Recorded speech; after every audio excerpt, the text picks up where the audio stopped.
Tes sources sont sans limite, Seigneur. Ta sagesse et tes pensées sont infinies. Tes jugements sont insondables et tes projets impénétrables. Qui a mesuré ton intelligence? Qui a été ton conseiller? Qui t'a donné d'abord pour que tu lui donnes en retour? En effet, tout vient de toi. Tout existe par toi et pour toi, Seigneur. Seigneur, nous voulons te glorifier sans fin. Amen. Nous allons prendre la position qui nous semble la meilleure pour prier.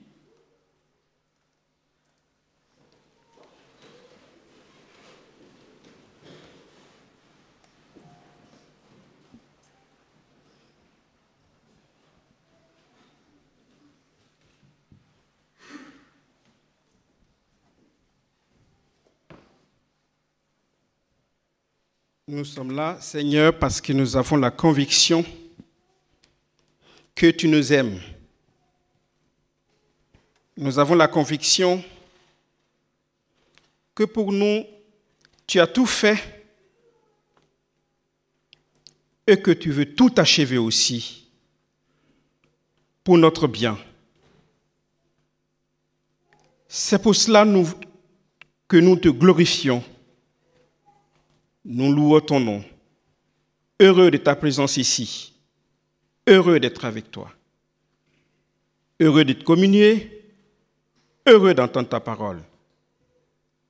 Nous voulons t'accueillir et te dire bienvenue au milieu de nous, Seigneur. Parce que tu vas nous sanctifier, tu vas nous fortifier en Jésus. Seigneur, notre bon Père céleste, en ce jour de sabbat, nous te demandons de nous pardonner nos péchés, nos manquements, de nous pardonner quand nous sommes trop centrés sur nous-mêmes. Seigneur, tu connais nos cœurs et nous te prions vraiment de nous purifier et de nous donner un nouveau cœur et de nouvelles pensées. Notre bon Père, nous voulons te demander en particulier ta présence parmi nous, parce que nous sommes ici pour toi, pour t'adorer, Seigneur.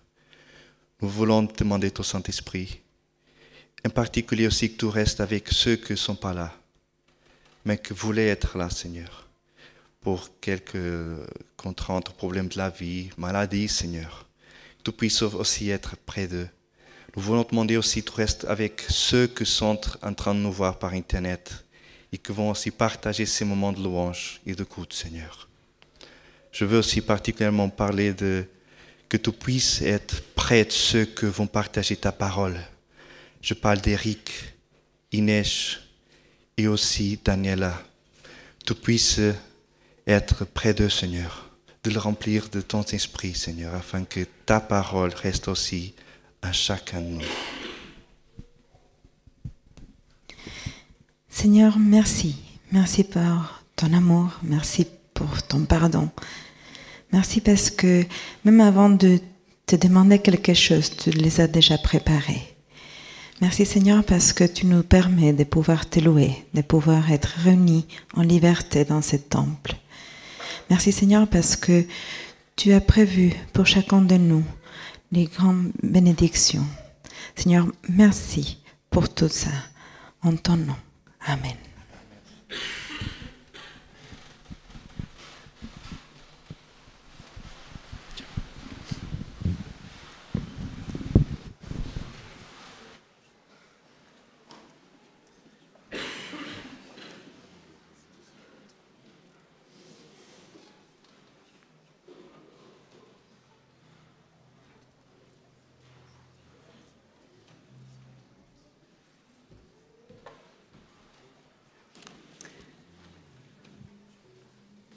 J'aimerais qu'à Dieu, nous puissions offrir nos louanges et qu'à nos chers frères et sœurs, nous puissions offrir nos sourires chaleureux.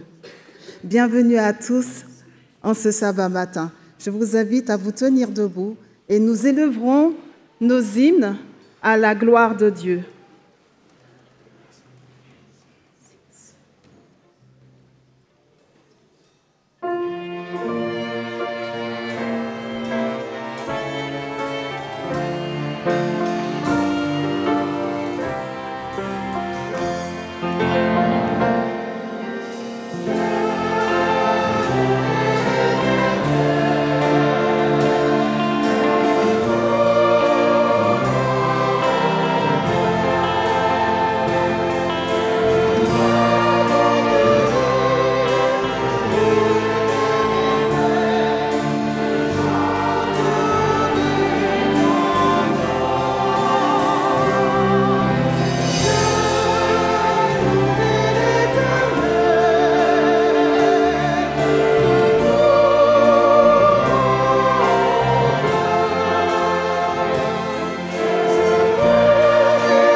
Merci, je vous invite à vous asseoir. C'est merveilleux en tout cas de vous écouter chanter.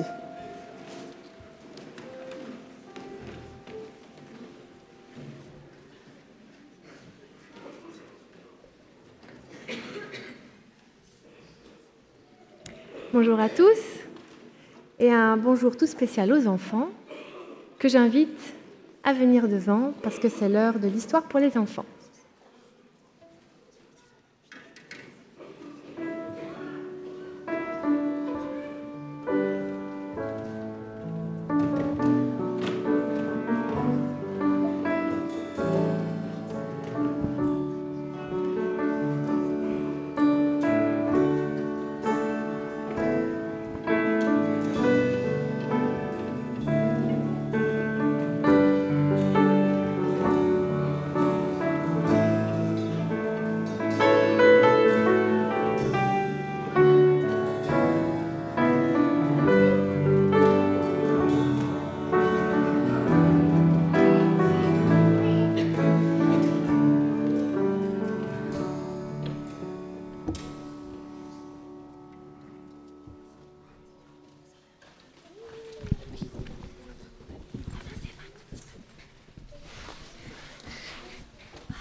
Mais vous êtes nombreux.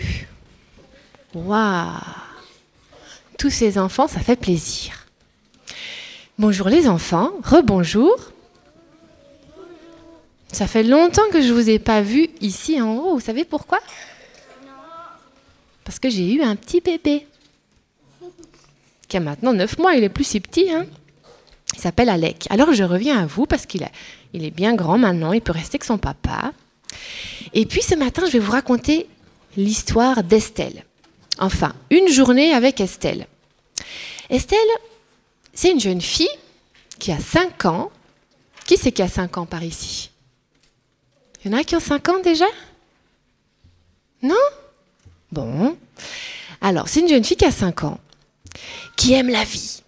Elle aime les animaux. Là, il y en a qui aiment les animaux par ici. Ah oui, là, je vois qu'il y en a qui aiment les animaux. Elle aime ses frères et sœurs, parce qu'elle a un petit frère qui s'appelle Raphaël, une grande sœur qui s'appelle Rebecca. Elle aime tout spécialement sa famille. Et Estelle, elle a un problème, parce que elle trouve que la vie, c'est pas toujours facile. C'est pas toujours facile parce qu'il faut faire des choix, tout le temps faire des choix. Qu'est-ce que ça veut dire faire des choix? Vous savez? Ça veut dire qu'on doit choisir avec des choses. Exactement. Ça veut dire qu'on doit choisir entre différentes choses et c'est pas toujours facile à choisir. Et Estelle, elle se réveille le matin, puis elle doit déjà faire des choix. Qu'est-ce qu'elle doit faire comme choix le matin?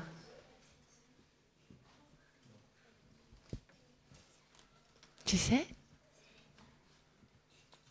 Choisir ses habits, s'habiller, exactement. Choisir qu'est-ce qu'elle va mettre dans son sac à dos, dans son cartable pour l'école. Choisir qu'est-ce qu'elle va manger. Bon, là, en général, il n'y a pas trop le choix, mais bon, là, c'est pas trop difficile le matin. Mais après, elle arrive à l'école. Et à l'école, là, il n'y a pas beaucoup de choix, mais elle a quand même le choix. Vous savez ce qu'elle doit faire? Ah, voilà, soit écouter la maîtresse, soit... pas forcément être punie, mais papoter avec ses voisines, en tout cas. Alors là, en général, elle fait plus ou moins le bon choix. Elle écoute quand même bien la maîtresse. Des fois, c'est un peu difficile, mais elle écoute bien la maîtresse. Puis après, il y a la récréation. À la récréation, là, elle a le choix entre aller défendre son petit frère qui se fait chicaner par ses copains ou jouer avec ses copines. Mais là, Estelle, elle réfléchit bien, puis elle se dit, j'ai une bonne idée. Je vais inviter mon petit frère à jouer avec mes copines. Parce qu'elle aime bien réfléchir pour trouver les meilleures solutions possibles. À midi, quand c'est l'heure du repas, là encore, elle a des choix. Qu'est-ce qu'elle a comme choix à faire? Mettre la table, ouais. Ce qu'elle va manger, mais là, en général, le repas est prêt. Bien souvent, elle doit choisir entre manger tout ce qu'il y a dans son assiette ou laisser la moitié. Exactement. Mais alors là aussi, elle est maligne. Parce que comme elle mange à la cantine, ce qu'elle n'aime pas, elle le partage avec ceux qui ont très faim. C'est une bonne solution, ça. Et puis alors là où c'est difficile, c'est l'après-midi quand elle a congé, parce que sa maman lui propose de venir l'aider à faire les courses, sa grande sœur lui propose de venir l'aider à ranger sa chambre, son petit frère lui demande de venir lui raconter une histoire. Oh là là! Alors là, Estelle, elle ne sait plus quoi faire. Elle dit, moi j'ai qu'une envie, c'est d'aller regarder mon dessin animé préféré. Alors elle réfléchit, elle dit, bon, alors je vais faire un plan. Je vais commencer par aider maman, je vais aller aider ma sœur, je vais raconter une histoire à mon petit frère.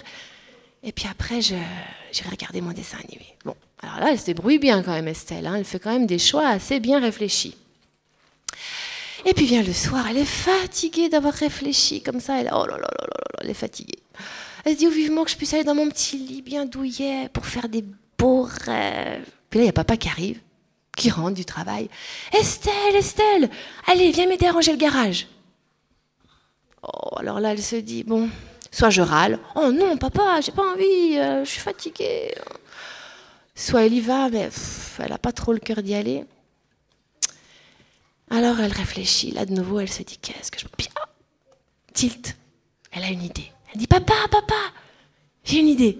Je t'aide demain pour ranger le garage. Raconte-moi une histoire.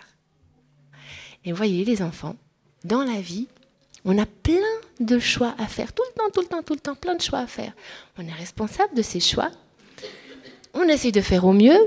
Des fois même quand on veut faire au mieux, c'est pas toujours réussi, on se fait quand même gronder, mais ça on apprend. On apprend à faire les choix. Et puis, ce qui est très important, c'est de toujours écouter son cœur et de demander à Dieu de parler à notre cœur, de nous remplir de son amour, de sa paix, de sa joie, pour faire toujours le meilleur des choix. Voilà. Merci d'avoir écouté. Et bon sabbat.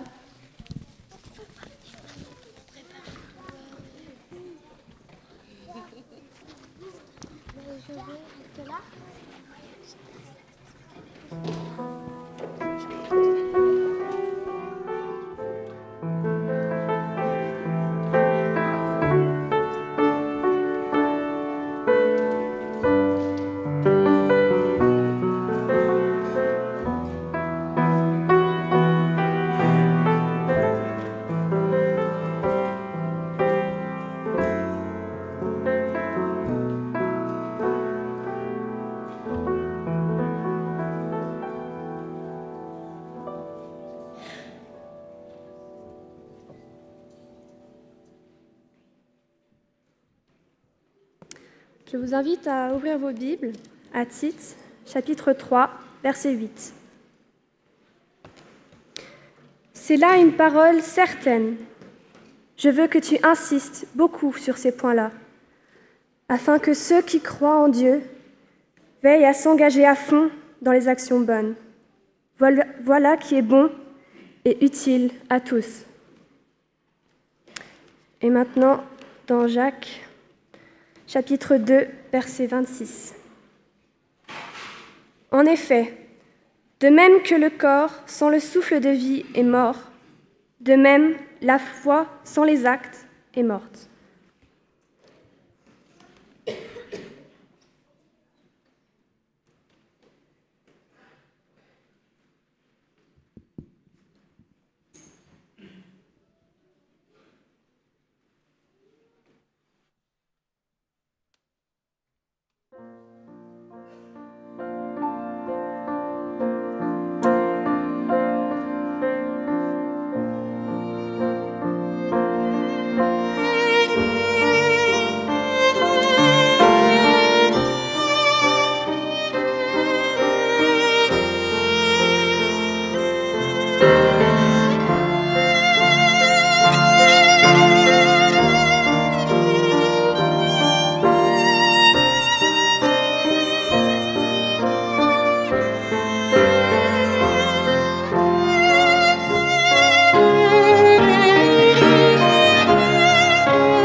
Bonjour,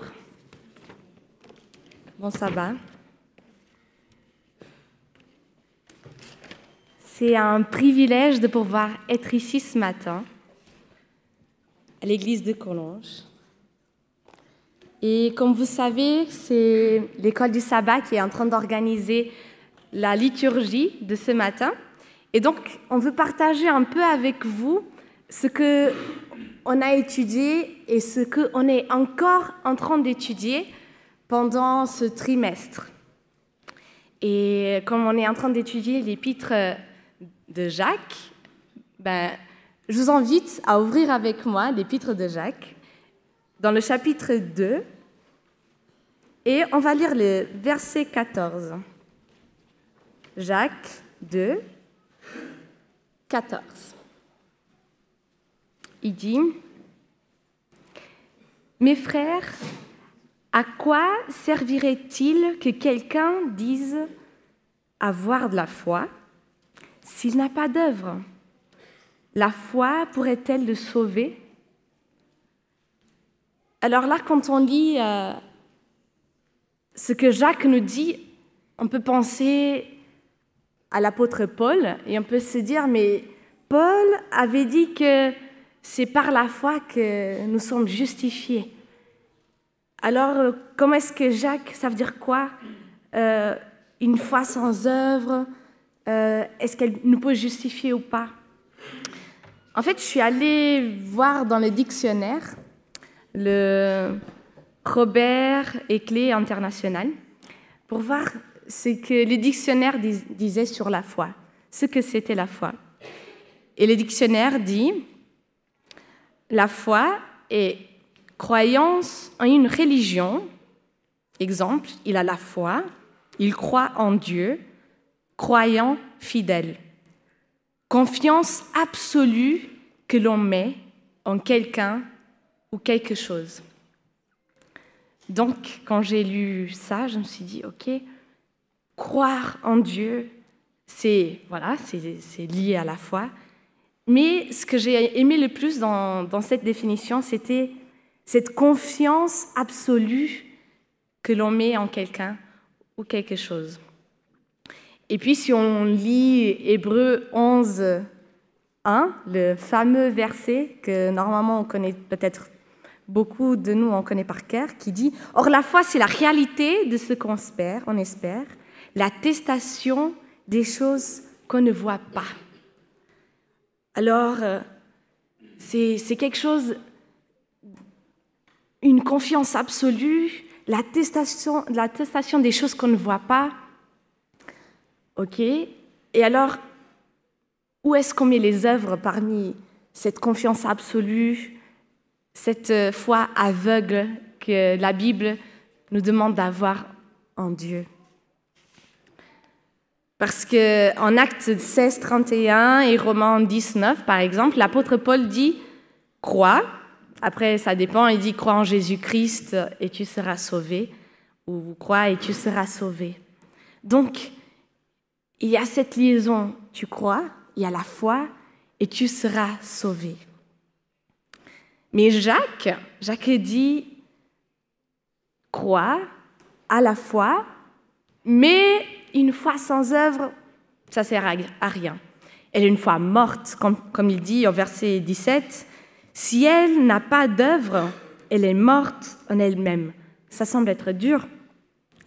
Mais finalement, c'est quoi une foi? Et ça sert à quoi une foi s'il n'y a pas d'œuvre avec? Je pense que ce que Jacques est en train de nous dire, c'est qu'une foi vraie,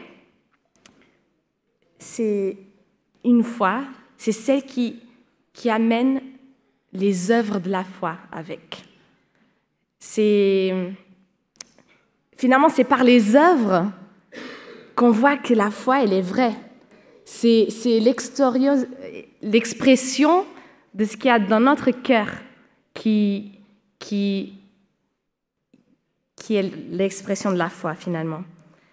En Galates 5:6, dit « Ce qu'il y a de la valeur et la foi qui opère par l'amour. » Alors ici, on a déjà une petite chose de plus. On avait la foi, on avait les œuvres, mais ici, on a une foi qui opère par l'amour. Et c'est ça qui a de la valeur. Donc, si nous disons qu'on a de la foi, mais on ne fait rien, comme les versets 15 et 16 de Jacques 2 disent, ben, si cette personne, elle vient vous parler, elle n'a pas de quoi manger, elle est nue, mais vous dites « va en paix », sans leur donner ce qui est nécessaire au corps, ça sert à quoi? Et donc, finalement, une foi par l'amour. Et je continue à me poser les questions, ça veut dire quoi? Alors, une foi par l'amour. Et j'ai commencé à réfléchir. Et en ce moment, je parlais avec ma mère au téléphone et je disais, je discutais un petit peu sur ce que j'allais parler ce matin, ce qu'il y avait dans mon esprit. Et je me suis dit, en tout cas, ma mère, elle m'a dit, tu sais, Inès, quand tu étais petite et quand tu étais malade, mon monde, il devenait il y avait du brouillard. Je ne voyais pas le soleil, même si c'était un beau jour. Parce que, voilà, je t'aimais et j'aurais voulu de pouvoir être à ta place. Parce que, voilà. Et ça, c'est l'amour. C'est quand nous avons l'amour de Dieu dans notre cœur. On a cette envie de pouvoir faire. On a cette envie spontanée de pouvoir aider l'autre, être là pour notre prochain, pour nos amis. Et ça, c'est une foi qui montre nos œuvres. Finalement, ce sont les œuvres qui montrent ce qu'il y a dans notre cœur. Je crois que c'est soit en Luc, soit en Matthieu, mais il y a un verset qui dit « La bouche parle de ce qu'il y a dans notre cœur. » Et si on affirme avoir la foi, si on dit « Oui, j'ai la foi »,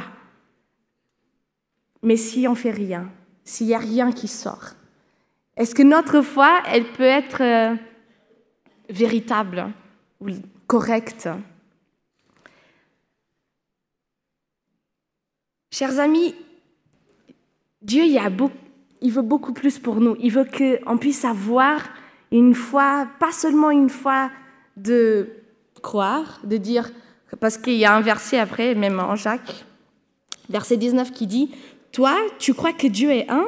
Tu fais bien. Les démons le croient aussi et ils tremblent. » Donc, Dieu, il ne veut pas que nous ayons une foi comme les démons, mais il veut qu'on puisse avoir cette foi qui est remplie d'œuvres de notre cœur, d'œuvres pures. Parce qu'aussi, on peut avoir des œuvres qui ne sont pas le fruit de notre foi. Mais si on fait des œuvres comme ça veut dire qu'on s'emploie, c'est une obligation, c'est pas spontané. Mais les vraies œuvres, elles vont venir de Dieu déjà. C'est Dieu qui va les mettre dans notre cœur, cette envie de faire. Et puis, c'est grâce à Jésus qu'on peut avoir. Pour finir, vu que c'est une méditation partagée, je voulais juste lire une citation d'Ellen White à propos de la foi et des œuvres, qui est dans le livre Message choisi, et dit « La vraie foi se manifeste par des bonnes œuvres. En effet, les bonnes œuvres sont le fruit de la foi. Dès lors que Dieu opère dans le cœur et que l'homme se soumet à la volonté de Dieu et coopère avec Dieu, il extériorise dans sa vie ce que Dieu produit en lui par le Saint-Esprit. Il y a accord entre le dessein du cœur et la conduite extérieure, il faut renoncer à tout péché comme à une chose odieuse qui a crucifié le Seigneur de vie et de gloire. Le croyant doit progresser dans son expérience en accomplissant sans cesse les œuvres du Christ. Donc ce matin, nous sommes invités à mettre en pratique cette foi que nous avons en Jésus, cette foi que nous sommes invités à mettre en action. C'est mon message pour vous ce matin. Amen.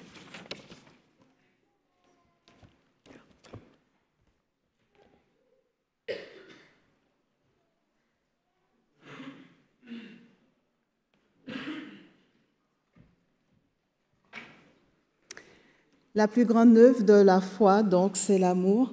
Et c'est ce que je vous invite à chanter avec moi. Jésus te confie une œuvre d'amour. Je vous invite à vous tenir debout. Merci.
Vous asseoir.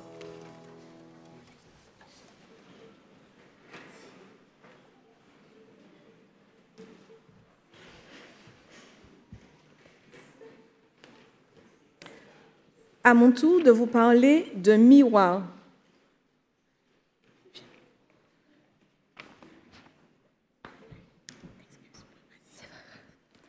Lisons dans Jacques 1, versets 23 à 25.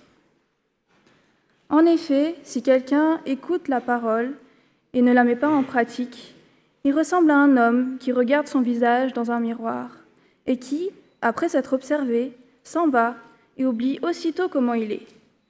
Mais celui qui a plongé les regards dans la loi parfaite, la loi de la liberté, et qui a persévéré, celui-là qui n'a pas oublié ce qu'il a entendu, mais qui se met au travail, celui-là sera heureux dans son activité.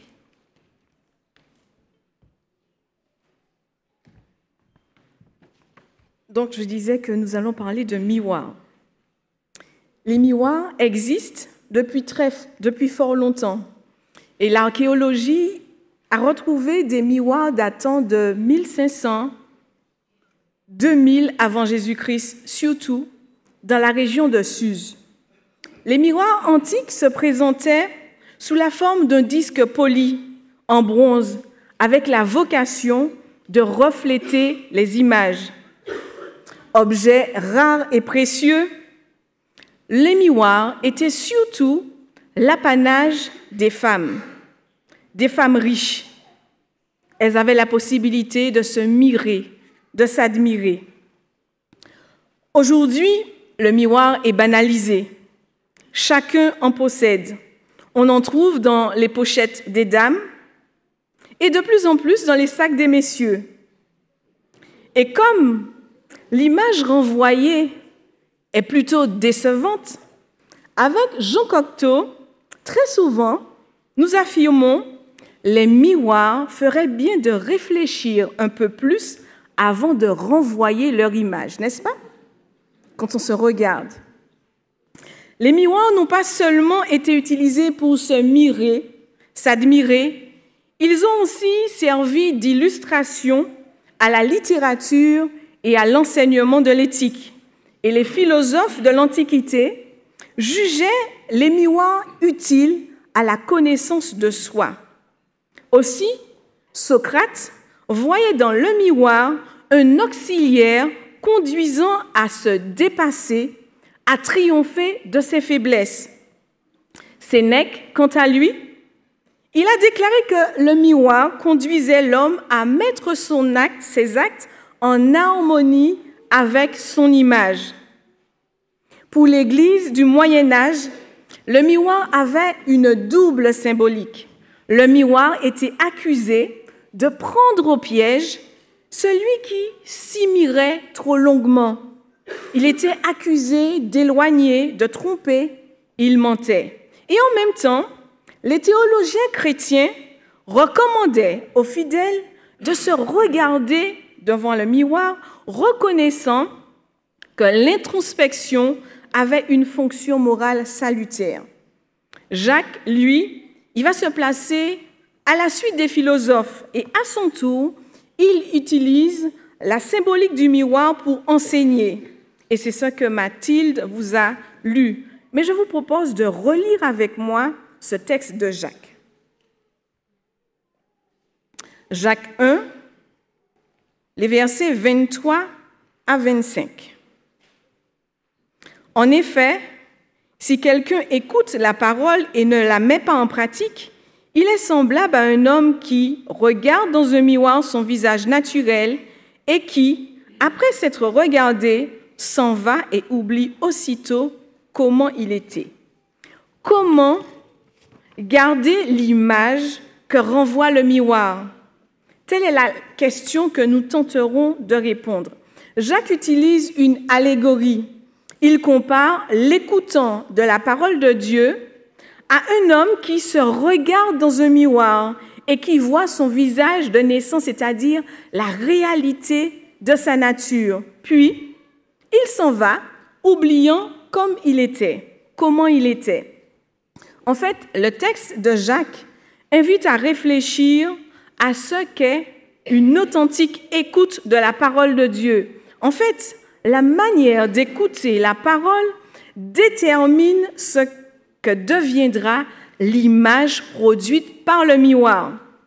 Être un auditeur passif conduit à oublier, d'une part, la réalité de notre nature, et d'autre part, eh bien, cette image peut être oubliée et nous pouvons oublier que nous avons été mis au monde par la parole de vérité.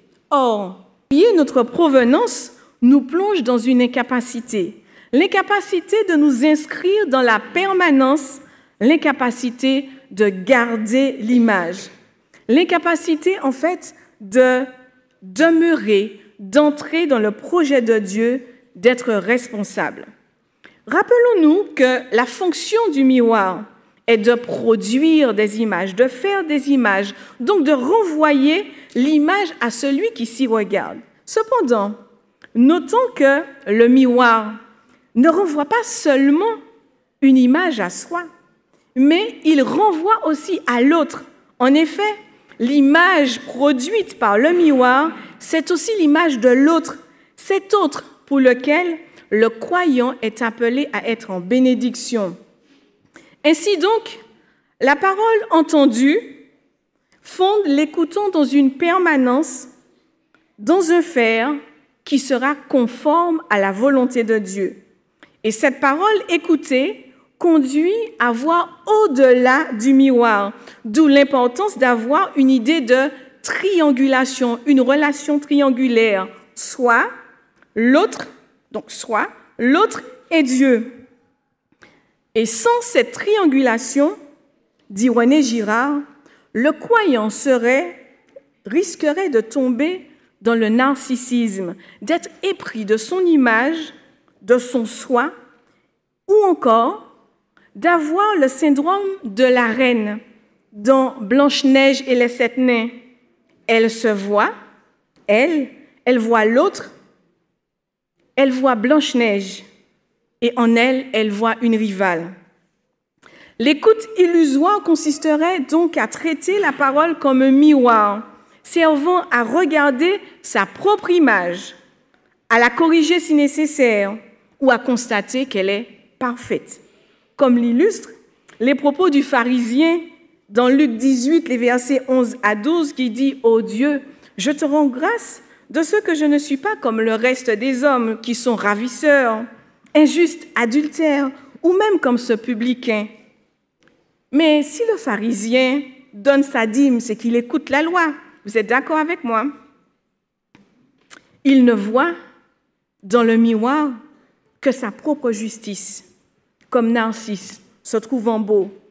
Et dans un rapport narcissique, Dieu est absent. Seule l'image de soi importe. L'autre est oublié, et Dieu aussi. L'autre danger serait d'être atteint du syndrome de la reine, dans Blanche-Neige et les 7 nains, qui voit, en l'image produite par le miroir, le rival. Comme Saül, voyant dans le miroir, pas sa seule image, ni l'image de Dieu, mais il voit David. Ou encore les chefs juifs qui voyaient en Jésus le miroir le rival plutôt qu'il fallait éliminer. Et nous, que voyons-nous dans nos miroirs? Une image à regarder, l'autre, Narcisse ou le rival?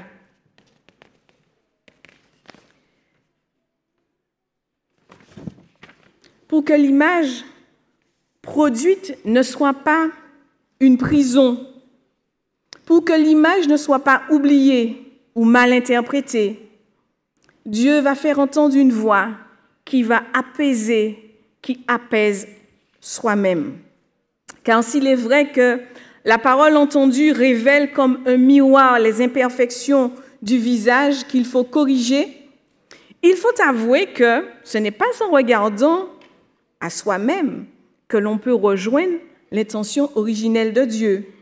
Mon image véritable ne peut se voir qu'en Jésus-Christ, et c'est en lui que je découvre l'immensité de ma faute et l'incroyable dimension de ma restauration. Là, en Jésus, je réalise la grandeur et l'immensité de l'amour de Dieu pour tous les hommes. Je comprends face à cette image qu'il est possible d'être régénéré, engendré à nouveau et reconfiguré. Et pour terminer, la loi parfaite de liberté, c'est elle qui va définir la liberté offerte par Dieu comme étant l'acte fondateur de la parole. Ces images, moi, l'autre et Dieu, renvoyés par le miroir, appellent le croyant à être libre, à libérer les autres. Le croyant, désormais, ne sera plus un auditeur qui contemple dans la parole l'histoire de l'agir de Dieu, en ne voyant que sa propre image. Il garde son image, mais il voit l'image de l'autre, son prochain. Et désormais, son rapport à la parole ne l'enferme pas, ne le renferme pas, mais il l'ouvre à la relation. Le croyant devient ainsi capable d'entendre autour de lui la voix de celui qui est assoiffé de justice et n'étant plus oublieux, il est heureux dans son activité.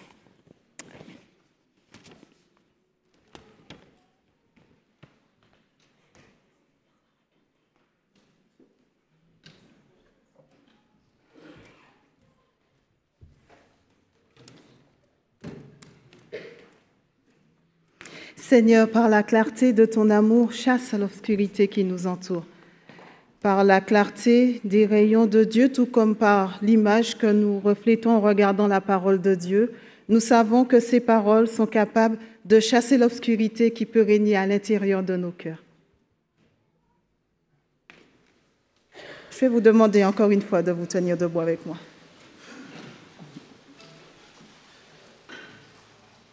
Chasse l'obscurité,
Je vous invite à prendre avec moi Jacques 5, versets 19 et 20.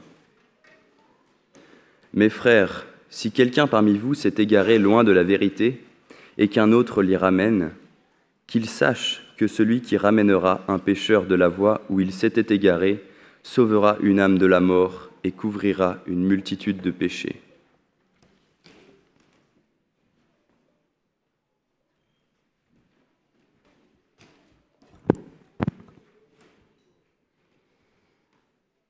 Croire en Dieu, c'est considérer les autres avec bienveillance, en les aidant sans les juger.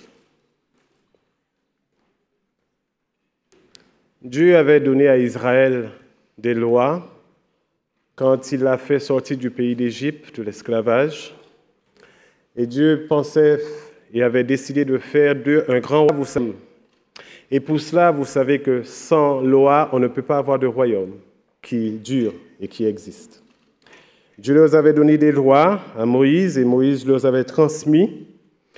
Et c'était pour leur bonheur, pour permettre à ceux qui vivent pendant longtemps dans le pays promis à leur père. Après leur exil à nouveau à Babylone, le peuple d'Israël a vraiment réfléchi à sa situation. Car ils ont remarqué que la plupart de leurs problèmes et difficultés qu'ils rencontraient et de malheurs étaient liés au fait qu'ils désobéissaient à Dieu, qu'ils ne suivaient pas toujours les principes qu'il avait donnés. Et ils vont se pencher sérieusement sur les lois de Dieu et vont commencer à inventer d'autres lois, tout autour des lois, faire des lois périphériques pour s'assurer qu'à nouveau, ils ne vont pas tomber dans les mains des ennemis et aussi pour plaire à Dieu. Ils vont en écrire des centaines. Et ainsi, ils vont commencer à s'auto-diriger. Et au fur et à mesure, pendant le temps, croyant bien faire, eh bien, ils vont commencer à perdre le sens de la loi que Dieu leur avait donnée, tout en se concentrant aux autres qu'ils avaient écrits. Quand Jésus viendra au milieu du peuple juif, sa mission et sa vision de la loi va être tout autre. Et sa vie et sa façon de faire va choquer ses contemporains.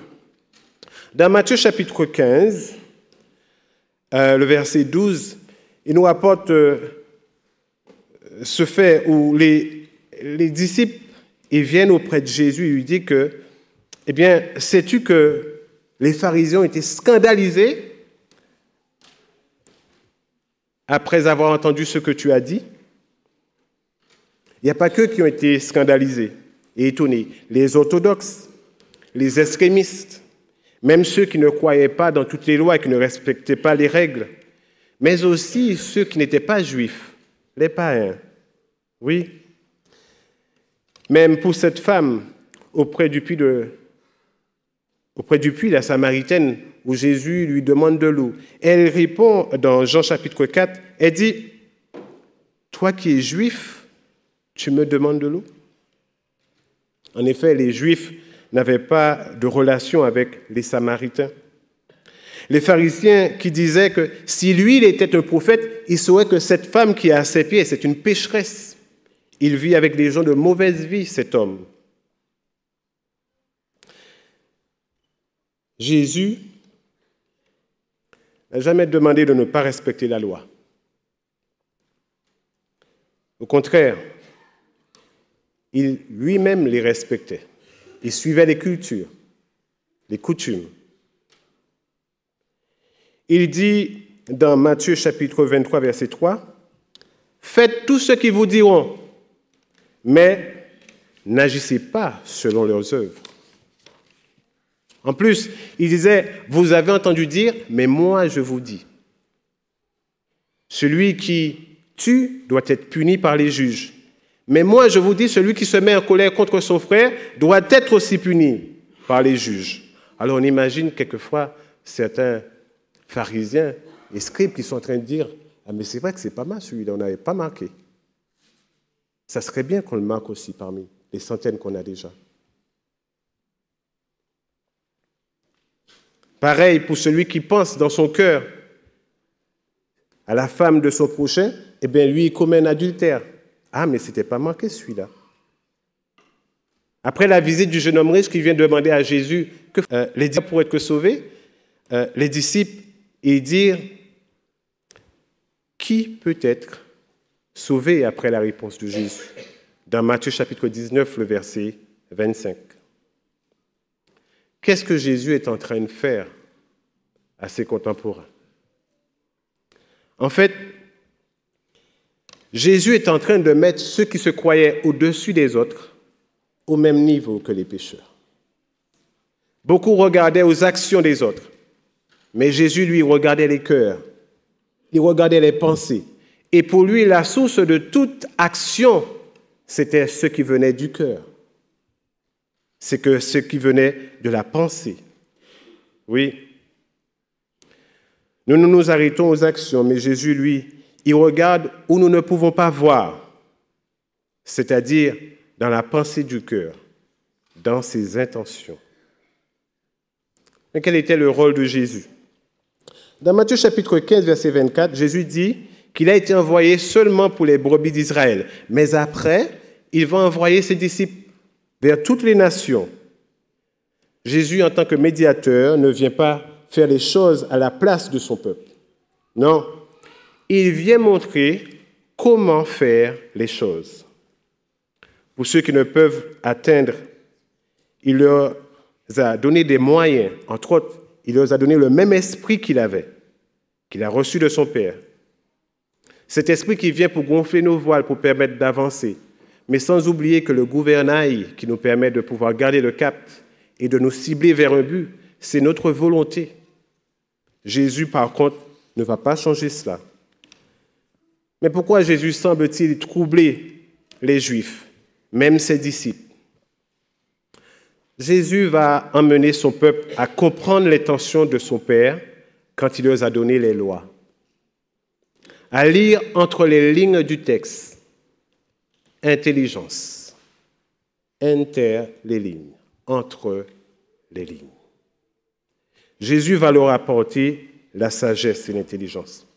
Observer la loi est très important, mais ce n'est pas une fin en soi. Israël devait comprendre pourquoi Dieu leur avait demandé de faire les choses. Quel en était le but? Pour les enfants, nous leur demandons de faire certaines choses et d'obéir, même s'ils n'ont pas vraiment compris. Mais ça, ce sont des enfants, nous faisons leur éducation.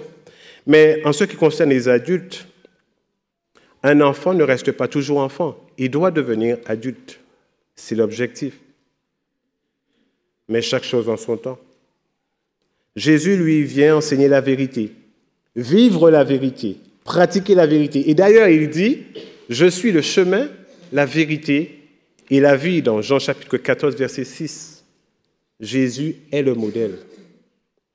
Jésus n'a pas changé la religion du judaïsme. Il va amener cette religion à un autre stade beaucoup plus élevé. Oui, il va amener au christianisme. Sa vie est le modèle.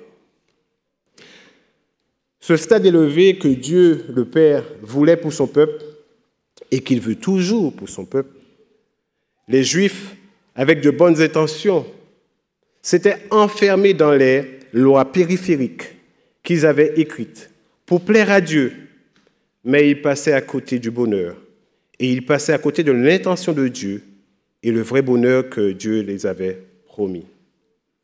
C'est pour ça qu'il dit, vous sondez les Écritures parce que vous pensez avoir en elles la vie éternelle, mais vous refusez de venir à moi pour avoir la vie. Jésus était venu pour que ses brebis aient la vie et la vie en abondance. Là, c'était la volonté du Père.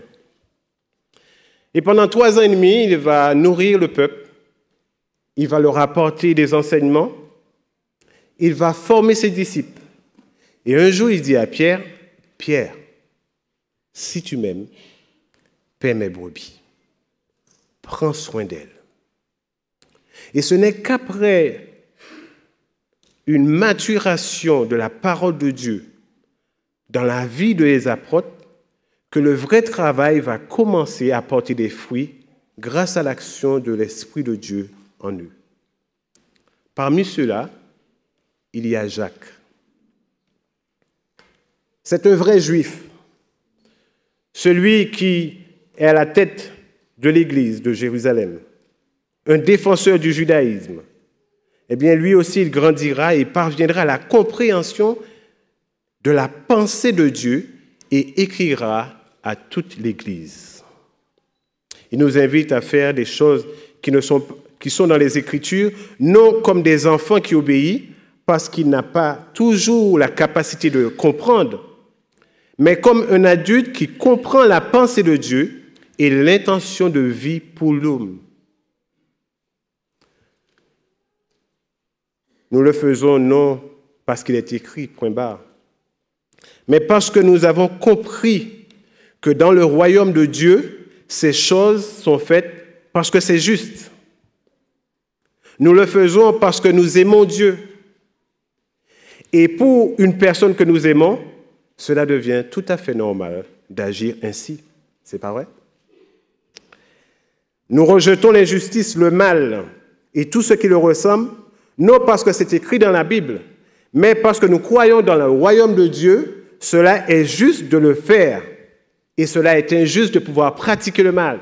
Nous le faisons parce que Dieu, et c'est tout. Et dans notre vie, cela devient quelque chose de normal parce que c'est lié à l'amour que nous avons pour Dieu.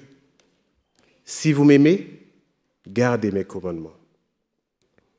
Certains commentateurs ont décrit l'épître de Jacques comme une épître de paille. Mais durant ce trimestre, pour ceux qui ont plongé le regard entre les lignes dans les profondeurs des textes, nous avons découvert que le livre de Jacques a tout son pesant d'or. Et c'est très important de pouvoir s'asseoir et de pouvoir lire et se plonger dans le texte et pour pouvoir comprendre quelle est l'intention de chaque mot. Pourquoi cela nous a été donné. Chers amis, Jésus faisait beaucoup de bien. Il ne les comptait pas, car c'était un plaisir. Il le faisait car c'est comme ça dans le royaume de son Père. Ce Père qu'il aime tant. Jésus est allé même jusqu'à donner sa vie pour les pécheurs. Cela semble bien sûr irrationnel, et ça l'est, mais ça l'est pour ceux qui ne vivent pas dans le royaume de Dieu. Il ne condamnait personne, car il pouvait lire dans les cœurs. Il croyait en Dieu, son Père, et pour lui, c'est considérer les autres avec bienveillance, en les aidant sans les juger.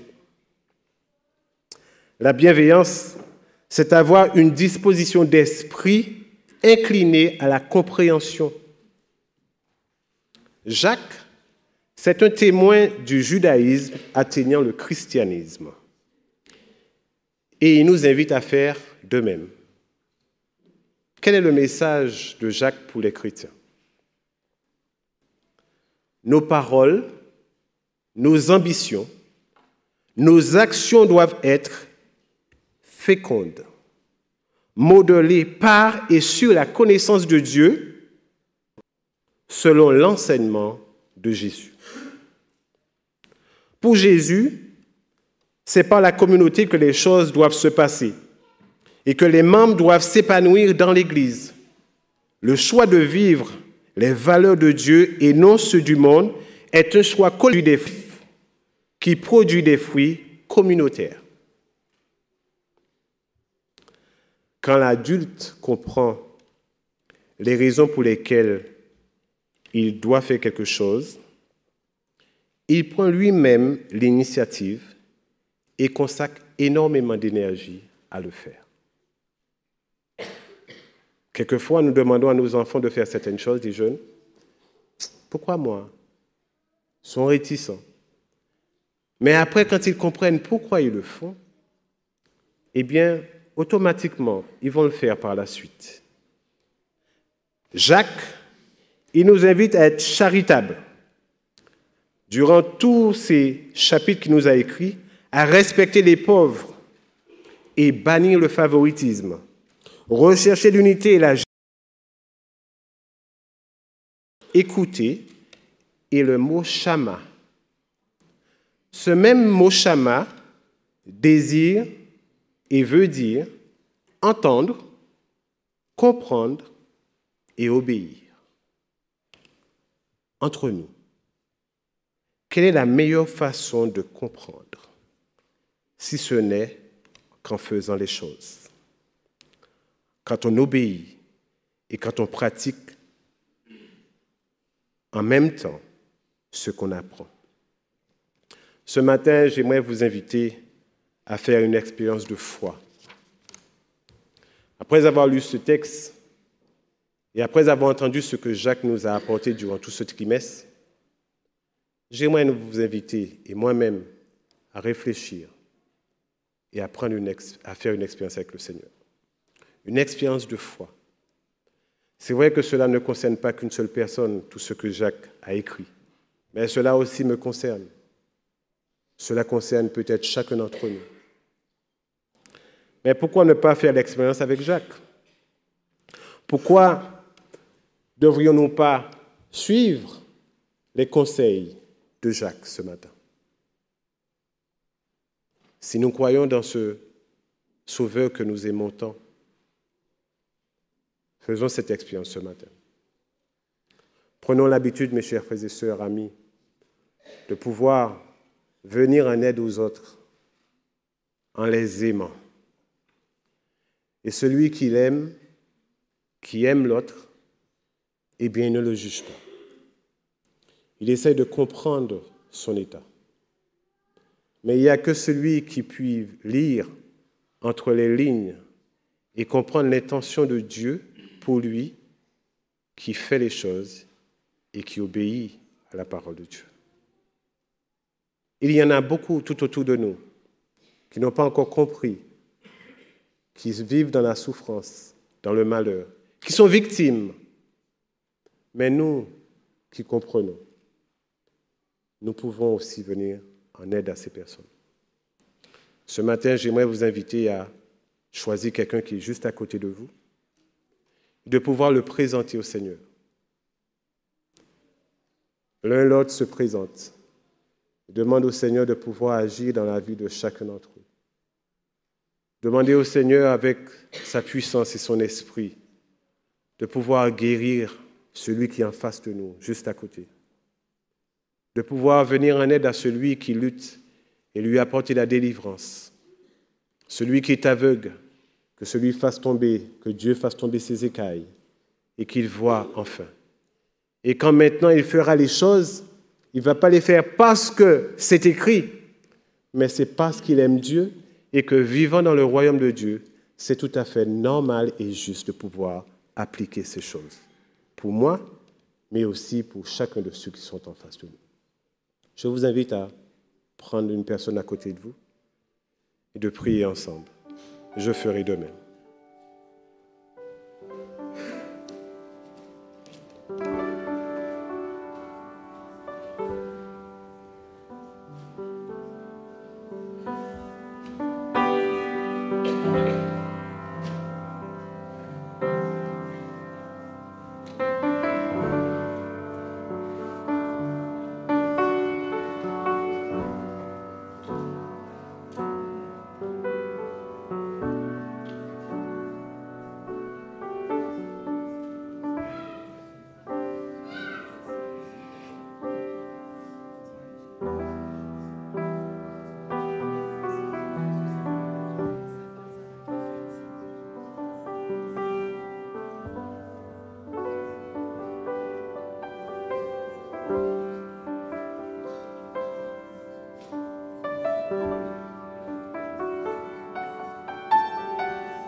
Je crois que j'ai pris la plus belle. En effet, quand j'ai vu ce scénario, je me suis dit, Jésus racontait des histoires, des paraboles, en utilisant des choses qui étaient autour de lui. Et moi, je me suis dit, je vais vous raconter aussi une brève histoire, très brève, par rapport des pommes. En effet, c'était un homme, comme moi et toi, qui était très pauvre. Tellement pauvre qu'en effet, il avait pratiquement rien. Et Dieu, en le regardant, il a eu pitié de lui. Et il approchait de lui, il lui dit, « Écoute, je te donne 10 pommes. Et c'est ça que tu vas faire avec les pommes. En effet, 3 pommes, tu vas manger. 3 pommes, tu vas vendre et tu vas acheter quelque chose pour t'habiller. 3 pommes, tu vas aussi vendre, mais tu vas acheter quelque chose afin que tu puisses habiter quelque endroit. Et après, l'homme a entendu un silence. Il se disait, et la dernière pomme, la 10e pomme, qu'est-ce que je fais avec? Et le silence restait. Mais l'homme voulait accepter bien sûr les pommes. Et il a pris 3 pommes, il a mangé. Il a pris 3 pommes, il a vendu. Et aussi a acheté quoi s'habiller. Et a pris encore 3 pommes pour vendre et aussi acheter un endroit pour habiter. Mais il restait toujours la 10e pomme. Et il se posait toujours la question, quand il pensait en Dieu, qu'est-ce que je fais avec ces pommes? En regardant tout ce que Dieu l'a donné, il a dit, je crois en Dieu. Je le crois parce qu'il m'a comblé mes besoins. Et maintenant, je comprends. Cette pomme, ce n'est pas pour moi. Mais j'ai toujours une question. Qu'est-ce que je fais avec cette pomme ici? J'invite le diacre de service à avancer pour les dîmes et les offrandes.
Prions, Seigneur. Notre bon Père, nous te voulons remercier, Seigneur, par ton générosité. En effet, nous voulons te donner le fruit de notre foi, Seigneur. Nous voulons te donner ce que nous croyons que ce n'est pas pour nous. Nous croyons que c'est pour toi et pour ceux qui ont besoin, Seigneur. C'est pour cela que nous te demandons, non, Jésus, que tu puisses bénir ces dîmes et ces offrandes, qu'ils puissent remplir de joie aussi le cœur de plusieurs, qu'ils puissent servir pour le ministère aussi, Seigneur, qu'ils puissent servir pour combler les besoins de quelqu'un d'autre, Seigneur. Nous te demandons aussi que tu puisses être toujours avec nous, Seigneur, dans notre vie. C'est tout ce que nous demandons en Jésus. Amen.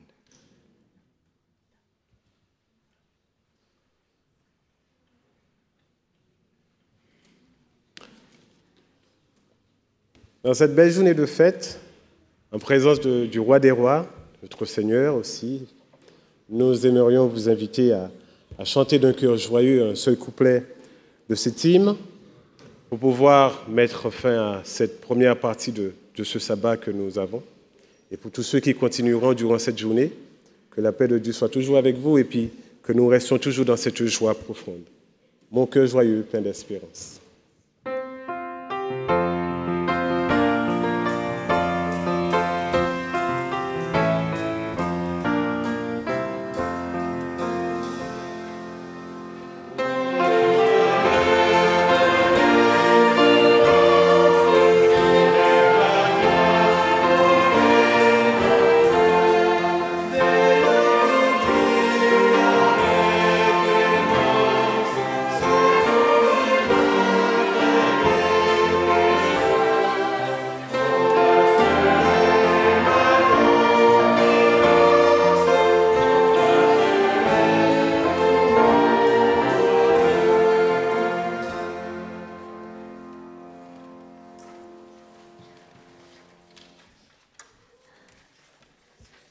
nous terminons avec Jacques qui dit « Mettez la parole en pratique ».